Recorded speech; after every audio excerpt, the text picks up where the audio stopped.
Agora a gente vai ver como montar a fórmula de um sal a partir dos íons que você tem. Então, por exemplo, como é que você faz essa montagem da fórmula do composto iônico? Usando o que a gente chama de regra do escorregador. A carga do cátion passa a ser o índice estequiométrico do ânion, que é aquele númerozinho pequeno que fica embaixo, e a carga do ânion passa a ser o índice estequiométrico do cátion. Lembrando, fórmula de sal ela tem que ser uma fórmula mínima, certo? Então você vai ter a menor proporção entre cátion e ânion. Significa o quê? Que sempre que você puder simplificar a fórmula, você tem que simplificar ela. Então, se você pegar aqui, a carga do sódio é mais 1, desce para cá, e a carga do enxofre é 2, desce para cá. Vai descer sem o sinal. Então, a fórmula aqui vai ser Na2S. Professor, por que tem que ser nessa proporção? Porque como o sal é um composto, a soma das cargas tem que dar igual a 0. Então, nessa proporção vai ficar Na+, como você tem 2, vai ficar duas cargas positivas. E o sulfeto, cada sulfeto vai ter duas cargas negativas. Então, duas positivas com duas negativas, elas se cancelam e você tem o composto. Se eu pegar agora cálcio e enxofre, o 2 desce para cá e o 2 desce para o outro lado. Então, vai ficar Ca2S2. 2 e 2, pode simplificar? Pode. Então, simplificando, dividindo por 2, vai ficar CaS. E no caso do fosfato e do cálcio, como o fosfato ele é um íon composto, ele tem mais de um átomo constituindo ele, a gente vai colocar parênteses entre ele e faz a regra do escorregador. O 2 vai ficar fora do parêntese e o 3 cai para cá. Com isso, a fórmula do composto vai ser o quê? Ca3PO4, 2. Professor, por que tem que colocar o parêntese? Se por acaso você não coloca o parêntese, olha o que, vai acontecer. O 2 vem para cá, aparentemente vai ficar um fósforo para 42 átomos de oxigênio. Isso aqui fica errado. Beleza? Então vamos agora construir fórmula de sais. No caso, você tem o brometo de sódio. O íon sódio ele tem carga mais 1. E o brometo ele tem carga menos 1. Usando a regra do escorregador, vem um para cá e um para lá. Vai ficar a fórmula NaBr. Lembre-se sempre que primeiro vem o cátion e depois vem o ânion. Carbonato de sódio. O íon sódio é o Na+, e o carbonato, o CO3, 2-. Íon composto, coloca o parêntese, faz a regra do escorregador, vem um para cá e 2 para lá, vai ficar Na2CO3, beleza? Como veio um para cá, você pode tirar o parênteses. Você não pode tirar quando tem um número maior do que 1. Sulfato de amônio. Então você tem NH4+, que é o cátion, e um amônio, e o SO4, 2-. Como são íons compostos, coloca o parêntese e faz a regra do escorregador. 2 desce para cá e 1 desce para cá. Então, no caso do amônio, você não pode tirar o parêntese. Vai ficar NH4, 2. E no caso do sulfato, como foi o 1, seu índice dele, você pode tirar o parêntese sem prejuízo. Vai ficar SO4. Cloreto de cobalto 3. Então, vai ficar cobalto 3+, e o Cl-.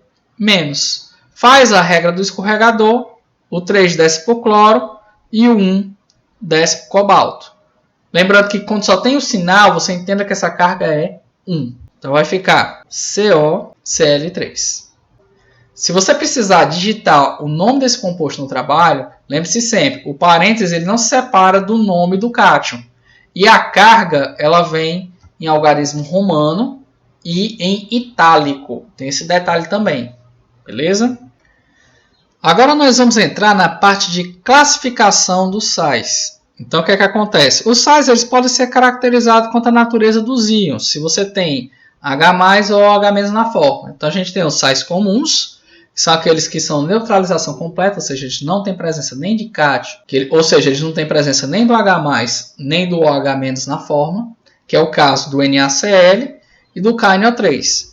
Além disso, a gente tem os hidrogenossais, onde o ácido ele não é completamente neutralizado, então sobra hidrogênio na fórmula, que é o caso do hidrogênio carbonato de sódio ou bicarbonato de sódio e do hidrogênio fosfato de potássio. Além disso, existem casos quando você tem dibases ou tribases que não são completamente neutralizadas, onde ainda sobra hidroxila na fórmula. Então, como é que coloca o nome de um sal que ainda tem hidroxila na fórmula? Vai ser hidroxicloreto de cálcio. Nesse caso de baixo, você vai ter o hidroxicloreto de alumínio. Aqui, você só precisa indicar a quantidade de hidroxilas, porque o resto da valência, o resto da carga do cátion, ela tem que ser obrigatoriamente completada pelo outro íon. No caso, o que você precisa colocar prefixo de contagem é só a quantidade de hidroxilas. Então, vai ficar, por exemplo, no de baixo, dihidroxicloreto de alumínio. Então, colocando a quantidade de hidroxilas, você consegue identificar quem é cada um dos dois sais. Quanto à presença de oxigênio, a gente vai ter uma classificação que é, de certa forma, óbvia, né? Os oxigenados, que têm oxigênio, e os não oxigenados, que são aqueles que não têm. Os sais também eles podem ser classificados com o caráter ácido-base deles. Se você colocar eles em água, eles podem tornar o meio ácido, o meio neutro ou o meio básico. Então, como é que eu sei isso? O caráter ácido-base de um sal vai depender de quem originou ele, do ácido e da base. Então, os ácidos fortes. Quem são os ácidos fortes? Você tem o ácido clorídrico, o ácido bromídrico, o ácido iodídrico. Então, qualquer sal que tenha esses ânions, você já sabe que ele vem de um ácido forte. Os oxiácidos, o ácido nítrico com o íon nitrato, o ácido clórico com o CO3, o ácido sulfúrico com o SO4 e o ácido perclórico com o ClO4. Bases fortes, quem são? São as bases dos elementos da família 1A, lítio, sódio, potássio, rubídio, césio e frâncio. E da família 2A, apenas as bases de cálcio, estrôncio e bário. Qual é a lógica disso? Se você tem um sal que vem de um ácido forte e uma base forte, você vai ter um sal neutro. Ele não vai mexer na quantidade de H+, e OH- da água. Então, um exemplo é o NaCl. O NaCl ele vem de uma base da família 1A, ele tem o íon cloreto, que vem do HCl. Então, esse aqui é um exemplo de um sal que é neutro. Já se você olhar aqui, o que é que vai acontecer? Quando você tem um NH4Cl, você tem o cloreto, que vem de um ácido forte, só que o amônio ele não vem de uma base forte. Então, nesse caso, o ácido é mais forte que a base. Então, prevalece sempre o caráter do mais forte. Nesse caso, você vai ter um sal que é ácido. E no caso do bicarbonato de sódio, eu vou olhar aqui. Vixe, professor, tem um H. Então, é um sal ácido. Cuidado. O fato do ácido não ter sido neutralizado completamente não implica que aquele sal seja ácido. Então, vamos olhar aqui. O sódio ele vem de uma base forte. Ele é um elemento da família 1A. Já o hidrogênio carbonato ele vem do ácido carbônico. Se você olhar para essa lista, ele não está aqui. Então, significa que o ácido é fraco. Então, se vem uma base forte e um ácido que é fraco, prevalece sempre o mais forte. Nesse caso, você vai ter um sal que é básico. Beleza? Agora, vamos para a classificação da solubilidade dos sais. Então, o que acontece? A gente tem sais que são majoritariamente solúveis, ou seja, se você pegar aquele conjunto de ânions, normalmente os sais eles são comumente solúveis se eles estiverem em determinado grupo de ânions. Quem são? Os nitratos, os acetatos, os cloretos, os brometos, os iodetos e os sulfatos. Então, nesse caso, todos os nitratos e acetatos são solúveis.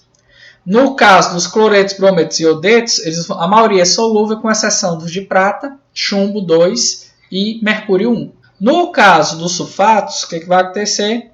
Os sulfatos também tendem a ser solúveis, mas são insolúveis os sulfatos de cálcio, estrôncio, bário e chumbo 2.